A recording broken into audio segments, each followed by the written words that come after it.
오늘은 성모 마리아의 발현지 과달루페를 찾아갑니다. 마드리드에서 동쪽으로 약 300km, 3시간 반을 달려나갑니다. 길가에 오렌지가 탐스럽게 열렸습니다. 거리에 떨어진 오렌지를 줍는 애는 별로 없습니다. 길가에 열린 오렌지는 시고 쓴맛을 지니고 있습니다.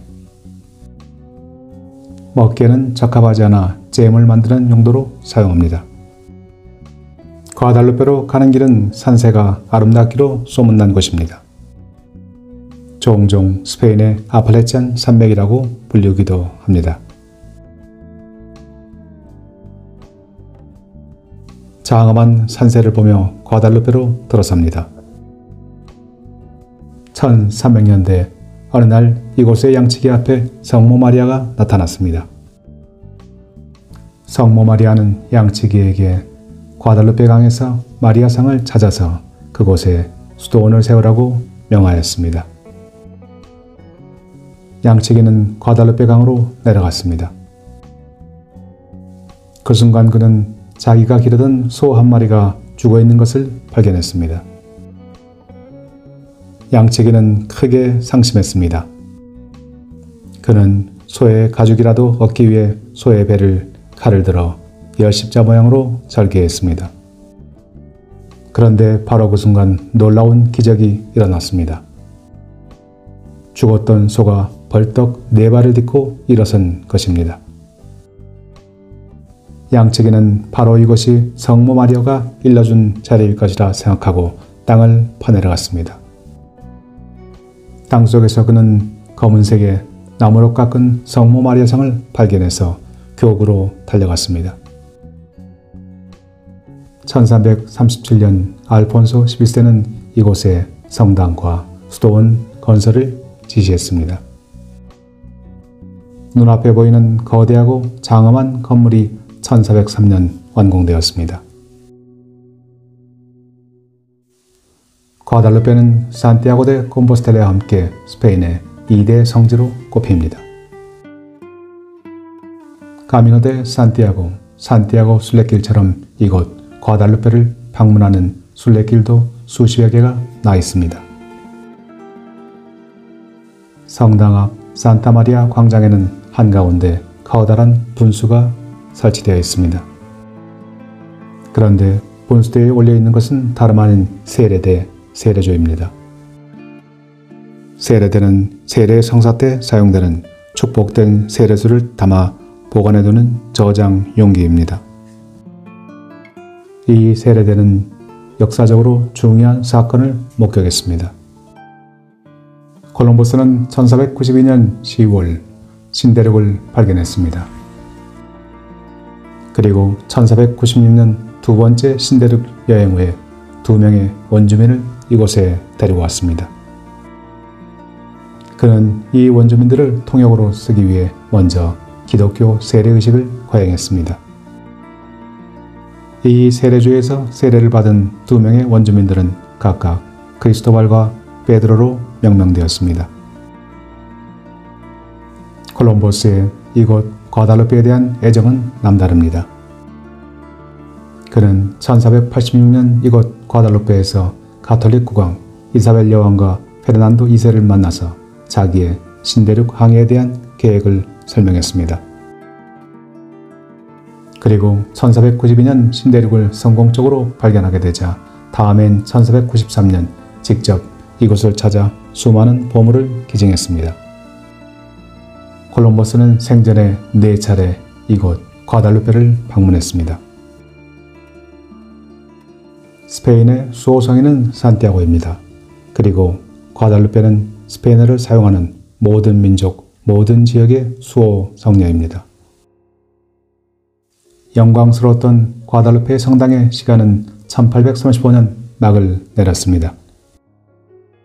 당시 스페인 정부가 교회 재산을 압수하면서 이곳에 머물렀던 신부와 수녀들은 다른 곳으로 떠나야만 했습니다. 수도원은 버려지고 수많은 조각과 책자가 유실되었습니다. 이 제단 앞에 있던 세례조도 당시 지금의 광장으로 자리를 옮겼습니다. 그래도 최근에 수많은 순례객들이 찾아오면서 과달루페 성당도 다시 예전의 영광을 되찾고 있습니다. 세례 성사가 집전되는 세례실입니다. 육중한 성당문에 청동 조각이 새겨져 있습니다. 문을 나서면 푸른 하늘 아래 아름다운 산타마리아 광장이 들어옵니다. 성당의 좌우로는 예전에 의대 건물과 알베르게들이 자리 잡고 있었습니다. 이곳 의대에서 스페인 최초의 인체 해부 실험이 행해졌습니다. 과달루페는 지금 인구가 2,000명이 채 되지 않습니다. 그러나 중세에는 의학과 신학이 발달했던 유서 깊은 도시였습니다. 레스토랑에서 식사를 하고 있는 이들은 이곳의 분수대가 원주민들이 최초로 세례받은 장소라는 것을 거의 알지 못합니다.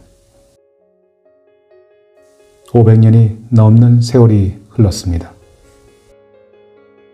그래서 과달루페 시는 그 기록을 이렇게 정동부조로 남겼습니다. 1496년 7월 29일 2명의 원주민들이 세례를 받는 장면을 묘사했습니다.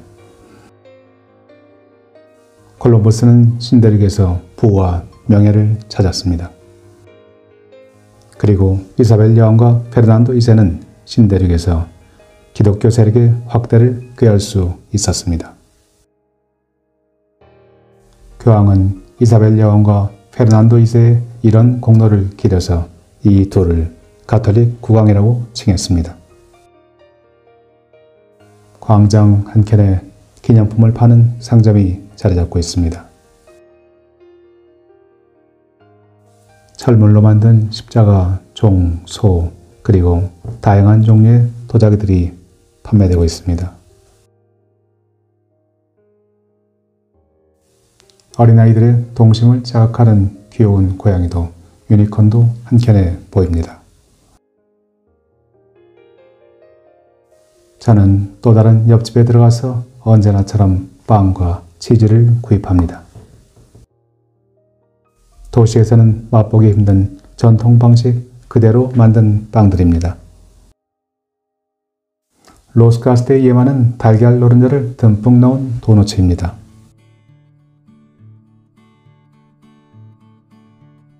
견과류를 듬뿍 넣은 케이크도 보입니다.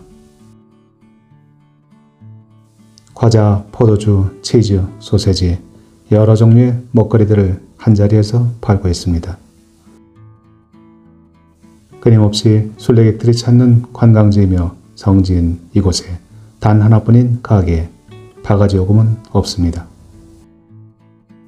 맛있는 빵과 치즈를 사들고 돌아 나오는 길이 행복합니다. 산속 마을 과달루페는 13세기에 성모 마리아상이 발견되면서 발전하기 시작한 마을입니다. 그러나 성모 마리아상이 처음부터 이곳에 있었던 것은 아닙니다. 높이 59cm의 작은 목각 마리아상은 2000년 전 소아시아에서 출발했습니다. 신약 성경 누가복음을 집필한 성 루카스, 누가가 바로 이 목각상을 조각했습니다. 성 루카스가 세상을 떠날 때 사람들은 그의 묘에 마리아상을 넣어주었습니다. 성 루카스의 유해는 4세기경 소아시아에서 콘스탄티노플로 옮겨졌습니다. 그리고 그와 함께 묻혔던 마리아상은 훗날 그레고리오 1세가 되는 교황이 로마로 옮겨갔습니다. 590년 스페인 세비야의 대주교가 로마를 방문했습니다. 그레고리오 1세는 세비야 대주교와 각별한 친분을 유지하고 있었습니다. 교황은 대주교에게 마리아상을 선물했습니다. 세비야로 돌아온 대주교는 대성당에 마리아상을 걸었습니다. 수많은 사람들이 이 마리아상을 보기 위해 찾아왔고 마리아상은 수많은 기적을 낳았습니다. 그러나 711년 이슬람의 이베리아 반도 침공이 시작되었습니다. 스페인 남부 세비야가 함락되면서 다급해진 성직자들은 마리아상을 들고 북쪽으로 향했습니다.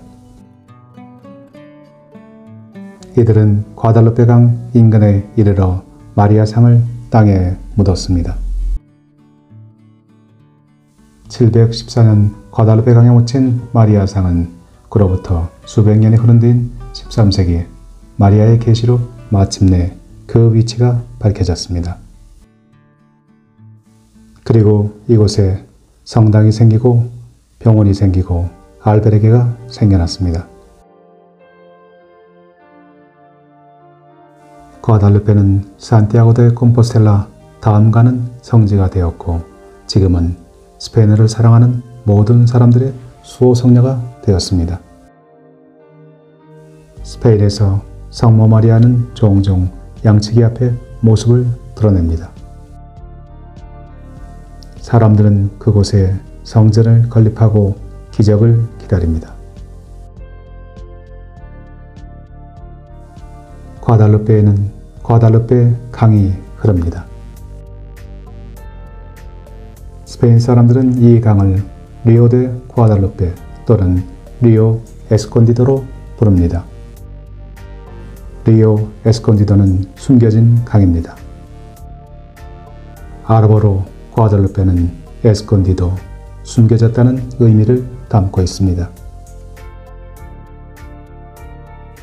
작은 마을에서 장엄한 성당을 보며 오늘 하루 조용한 사색의 공간을 만납니다.